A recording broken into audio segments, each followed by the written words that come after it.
Sir अभी जैसे कि बहुत सारे कंसल्टेंट फर्म हैं, लेकिन वो बड़े बड़े कंपनी को कंसल्टिंग प्रोवाइड करते हैं। तो जो छोटे बिजनेसमैन है या small businessman, middle to small business जो हैं, उनको कंसल्टिंग प्रोवाइड नहीं होता है। तो उनके पास जितना आइडिया है, जितना स्किल है, जितना नॉलेज है, उसी पे बिजनेस करते हैं। तो कोई एक ऐसा फर्म आना चाहिए, कोई ऐसा एक ऑर्गेनाइजेशन आना चाहिए जो छोटे बिजनेस को कंसल्टिंग प्रोवाइड करे एट ए रीजनेबल प्राइस। तो आप ऐसा कुछ करने का सोच रहे हो? Yes sir. क्या आपने शुरू कर दिया ऑलरेडी या करने के बारे में नहीं सर, करने का सोच रहे हैं। अभी हम MBA कर रहे हैं, तो फाइनल ईयर में है, उसके बाद कंप्लीट करने के बाद स्टार्ट करें। ये जो आप करने के बारे में सोच रहे हो, इसके बारे में मैं थोड़ा सा आपको बता देता हूं। इसको बिजनेस कोचिंग बोलते हैं, और बिजनेस कोचिंग अपने आप में बहुत बड़ी इंडस्ट्री है। It's a $multi-billion industry world wide. बहुत सारे बिजनेस कोचेस होते हैं जो छोटे एंटरप्रेन्योर्स को या छोटे जो स्टार्टअप्स हैं उनके साथ में इंटरेक्ट करते हैं, उनसे क्वेश्चंस पूछते हैं। तो अगर आपको एक्चुअल में बिजनेस कोचिंग में आगे बढ़ना है, क्योंकि इसमें फ्यूचर बहुत अच्छा है। वजह क्या है कि अब धीरे धीरे इंडिया में एंटरप्रेन्योरशिप बहुत तेजी से ग्रो कर रही है। हर एक का दिमाग चल रहा है कि मैं अपना कुछ करूं। तो एक शिफ्ट आ रहा है बहुत बड़ा। जैसे पहले के जमाने में क्या होता था, सिर्फ और सिर्फ लोग एक ही चीज के बारे में सोचते थे कि एक सिक्योर जॉब मिल जाए बस। अब धीरे धीरे वो चीज चेंज हो रही है, लोग अपने बेस पे रिस्क ले रहे हैं। इनफैक्ट अगर मैं अपना भी बताऊं तो जब मैंने अपना बिजनेस शुरू किया था तो I hired a business coach, जो हफ्ते में एक दिन मेरे पास में आते थे। 2 घंटे के लिए हम लोग बैठते थे, डिस्कशन करते थे।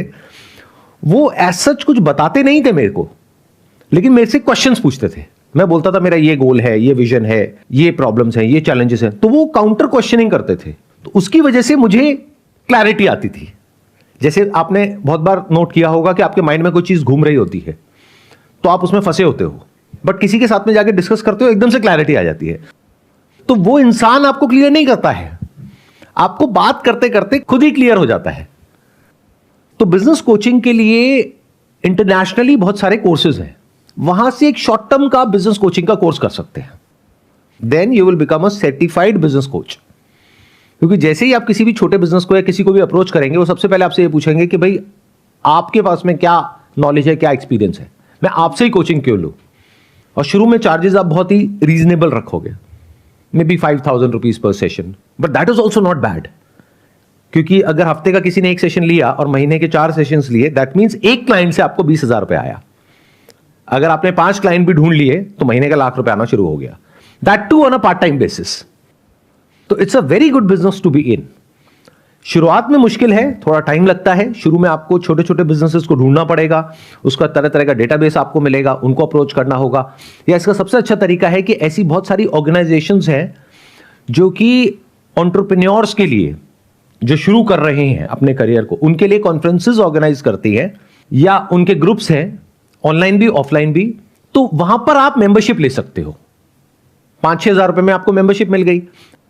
तो आप ऐसी जगहों पे जा रहे हो और आप उनको बता रहे हो कि I am a certified business coach, if you need some kind of assistance तो I give you free trial session. First session is going to be free. आप पहले सेशन लेकर के देखिए, अगर आपको अच्छा लगे तो नेक्स्ट सेशन से आपको पे करना होगा। तो इस तरह से आप अपना एक नेटवर्क बना सकते हो। मतलब इस बिजनेस में सबसे बड़ा चैलेंज क्या आने वाला है? नेटवर्किंग का। फिर जब कुछ लोग आपके साथ में जुड़ते हैं तो वर्ड ऑफ माउथ मिलना शुरू हो जाता है, अगर आप सिंसियरली अच्छे से अपना काम कर रहे हो तो। This is a very good idea, I must say that. अगर कोई भी ये करने के बारे में सोच रहा है, जिसका जेन्युइनली इसके अंदर इंटरेस्ट है और वो कैपेबिलिटी भी है कि वो सामने वाले को समझ पाए। अब इसमें क्या स्किल सबसे जरूरी है? अगर आपकी लिसनिंग स्किल्स टॉकिंग स्किल्स से ज्यादा अच्छी है तो ये बिजनेस आपके लिए बहुत अच्छा है, क्योंकि इसमें आपको सुनना ज्यादा होगा, बोलना कम होगा। और सुनना भी है तो बड़े ध्यान से सुनना है सामने वाले को। जैसे कुछ लोग होते हैं वो बोलते बहुत है, सुनना नहीं आता है उनको, तो उन लोगों के लिए नहीं है। Because the moment you go and talk to an entrepreneur और स्टार्ट गिविंग कोचिंग, तो आपका रोल ये है कि जो भी वो बोल रहा है उसको आपको एक अनबायस्ड पर्सपेक्टिव से सुनना है और उससे काउंटर क्वेश्चनिंग करनी है, और उसको आंसर्स नहीं देने हैं, उससे सही तरह के क्वेश्चंस पूछने हैं। और सही तरह के क्वेश्चंस पूछने के लिए पहले हमें सुनना आना चाहिए। बिना सुने कोई कुछ समझ नहीं सकता है। जैसे यहां पर बहुत सारे लोग आते हैं मेरे पास में, उनमें जो एक्चुअल प्रॉब्लम होती है वो ये नहीं है कि उनके पास में आंसर्स की कोई कमी है। आंसर्स तो सारे हैं उनके पास में। बहुत सारे लोग तो मेरे से इसलिए क्वेश्चन पूछते हैं देखने के लिए कि देखते हैं कि ये क्या बोलता है, मतलब मेरे को परखने के लिए। उनको खुद को कुछ नहीं जानना है। तो उनके पास में प्रॉब्लम यह है कि उनके पास में क्वेश्चंस नहीं है ढंग के। मतलब बिना ये समझे कि मेरा क्या बैकग्राउंड है, क्या एक्सपीरियंस है, कुछ भी उल्टे सीधे क्वेश्चंस पूछ रहे हैं। फॉर एग्जाम्पल, जैसे मेरे से पूछ रहे हैं कि सर इस एंट्रेंस को कैसे क्रैक करना है। भाई किससे पूछ रहे हो, क्यों पूछ रहे हो, थोड़ा तो रहम करो। मैं कहीं भी किसी भी एंगल से आपको लगता हूं किसी एंट्रेंस को क्रैक करने वाला। तो ये एक बहुत बड़ी आर्ट होती है कि क्या क्वेश्चन पूछना है उस एंटरप्रेन्योर से। इसके लिए आपकी जो लिसनिंग स्किल्स है और अंडरस्टैंडिंग स्किल्स है वो नेक्स्ट लेवल होनी चाहिए। जैसे मेरे साथ में जो बिजनेस कोच थे, उनकी यही सबसे अच्छी स्किल थी। वो बस आराम से बैठे रहते थे, सुनते रहते थे और अपना पेपर पेन लेकर के और बोलते थे कि ठीक है संदीप जी आप अपना फिनिश कर लीजिए, उसके बाद में मैं कुछ पूछूंगा। और फिर एक क्वेश्चन पूछते थे और मेरा दिमाग चलता था। मैंने कहा यार ये तो मैंने सोचा ही नहीं। फिर मैंने उस क्वेश्चन का सोल्यूशन निकाला।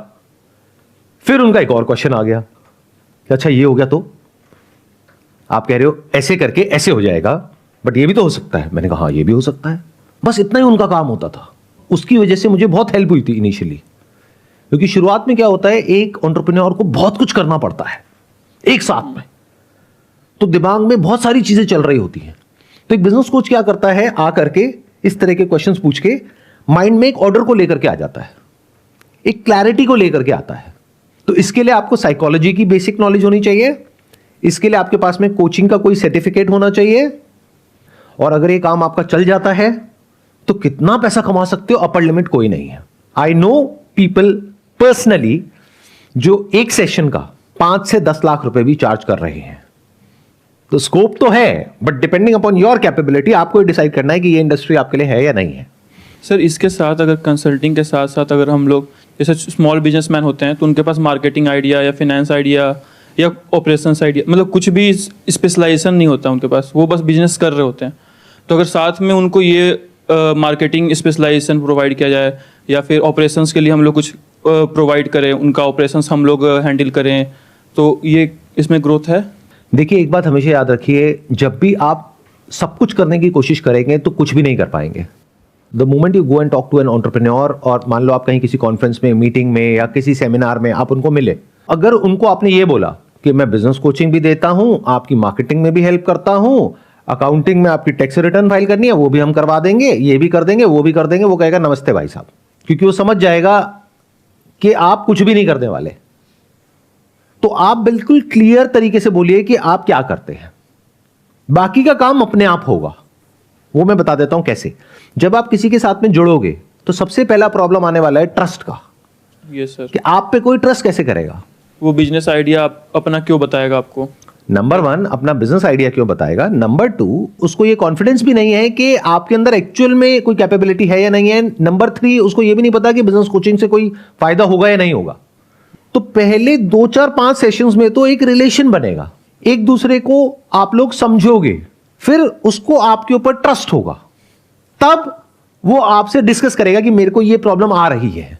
तब आप बड़े ही पोलाइटली सटल वे में उसको बोल सकते हो कि मेरे एक फ्रेंड है जो ये काम बहुत अच्छे से कर रहे हैं, अगर आपको चाहिए तो मैं आपको उनसे इंट्रोड्यूस कर सकता हूं। खुद मत करिए। Yes sir. Because the moment you start doing it yourself, तो जो सामने वाला है वो ना तो आपसे वो काम कराएगा ना बिजनेस कोचिंग लेगा। Business coaching is a long term thing, मतलब 2 4 साल तो कहीं नहीं गया, तो वो भी आपके हाथ से जाएगा। तो इसका अच्छा तरीका क्या है कि आपने अलग अलग लोगों से टाइप कर लिए, वो भी आपने फिगर आउट किया कि मान लो उसको वेबसाइट डिजाइनिंग की रिक्वायरमेंट है, तो आपने पहले ही टाइप कर लिया कुछ ऐसे लोगों से जो जेन्युइन काम कर रहे हैं। उनके पास में गए, मतलब अलग अलग 10-15 लोगों से मिले, फिर अपनी खुद की वेबसाइट बनवाई। तो you have confidence on that particular team. तो आप कुछ गलत नहीं कर रहे हो इस इंसान के साथ में। एक कहानी आप लोगों ने सुनी होगी सबने कि एक मुर्गी थी सोने का अंडा देने वाली, फिर उस इंसान ने क्या किया, उसका मुर्गी का पेट ही फाड़ दिया। पेट ही फाड़ दिया। ऐसे बहुत बेवकूफ लोग घूम रहे हैं मार्केट में, उनकी लॉन्ग टर्म विजन है ही नहीं।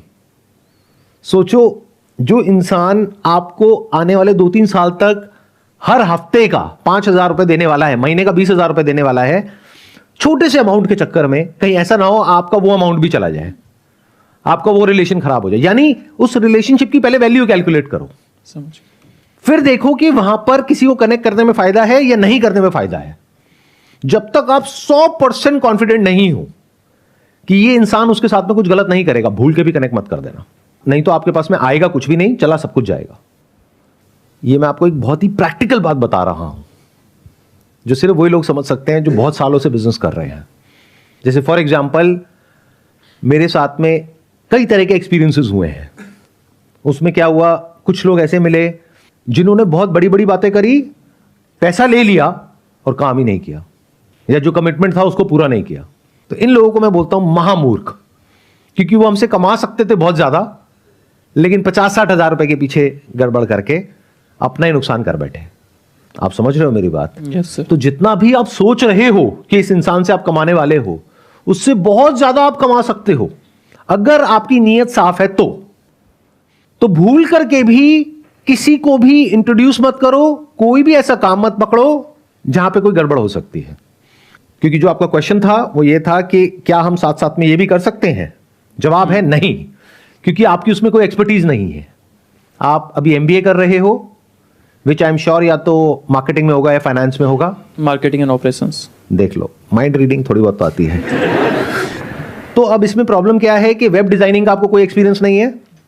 पता लगा आपने किसी ऐसे बंदे के भरोसे उसका काम पकड़ लिया वेब डिजाइनिंग का, जिसको आप 10-12 हजार रुपए सैलरी दे रहे हो, और पता लगा वो 15 दिन बाद छोड़ करके चला गया, उसको कहीं बेटर अपॉर्चुनिटी मिल गई, छोड़ के चला गया। अब आप बीच में लटके हुए हो, आपकी बिजनेस कोचिंग भी गई, ये भी गई, और वेब डिजाइनिंग भी गई। तो अब आपको क्लियर आंसर मिला। यस। काम वही करो जिसको आप अच्छे से मैनेज कर सकते हो। कम करो लेकिन पहले अच्छे से मैनेज करो। फिर अगर उस काम को बढ़ाना है, यानी अगर किसी को इंट्रोड्यूस करना है, सिर्फ तब करो जब आप 100% श्योर हो कि वो बंदा जेन्युइन है। और यहां पे प्रॉब्लम क्या है, 90% जो लोग हैं उनकी सोच बहुत ही छोटी है। तो पहले आपको सही टीम बनानी पड़ेगी, सही लोगों तक पहुंचना पड़ेगा, फिर किसी को इंट्रोड्यूस करना है। नहीं तो अगर आपने गलत इंसान को उससे कनेक्ट किया तो आपकी भी रिलेशनशिप गई। तो एक तरीके से आपने ऐसी मुर्गी का पेट फाड़ दिया जो सोने के अंडे दे सकती थी। क्योंकि वो इंसान सिर्फ वहीं तक नहीं रहता, अगर उसको आपसे अच्छा रिजल्ट मिलता वो आगे भी तो रेफर करता ना। Yes sir. तो उसको भी काउंट करो, और वो आगे रेफर करते। तो वो एक इंसान देखने में लग रहा है कि उसकी लाइफ टाइम वैल्यू है आपके लिए मान लो 2-4 लाख 5 लाख, बट एक्चुअल में करोड़ों है अगर बड़ी विजन आपकी है तो। ऐसे सोचना होता है बिजनेस में, बड़ा सोचना होता है। लेकिन बड़ी सोच बहुत कम लोगों की होती है, ज्यादातर होती है बहुत ही छोटी सोच, शॉर्ट टर्म विजन। कि एक बहुत बड़ा रिलेशनशिप है, वहां पे 2-4 हजार रुपए के पीछे अपना रिलेशन खराब करने में लग गए हैं। शुरू में पैसे के बारे में इतना नहीं सोचना होता है, रिलेशन के बारे में सोचना होता है, नेटवर्किंग के बारे में सोचना होता है, ट्रस्ट के बारे में सोचना होता है, जो आप दे सकते हो सामने वाले को उसके बारे में सोचना होता है, जो आपको मिल सकता है उसके बारे में तो सोचना ही नहीं होता है। और इसका अपोजिट करते हैं बहुत लोग, वो सिर्फ अपने फायदे के बारे में सोचते हैं कि आ गया है मुर्गा, आप काटो इसको अच्छे से। तो ऐसे मत बनो, क्योंकि ऐसे में शॉर्ट टर्म में तो हो सकता है आपने थोड़ा बहुत पैसा कमा भी लिया, लॉन्ग टर्म में आपकी जिंदगी बर्बाद हो जाएगी। क्योंकि ये चीजें ना छुपती नहीं है। दुनिया देखने में बहुत बड़ी लगती है बट एक्चुअल में बहुत छोटी होती है। कहीं ना कहीं से कोई ना कोई कनेक्ट हो ही जाता है, तो सबको पता लग जाएगा आप कैसे हो।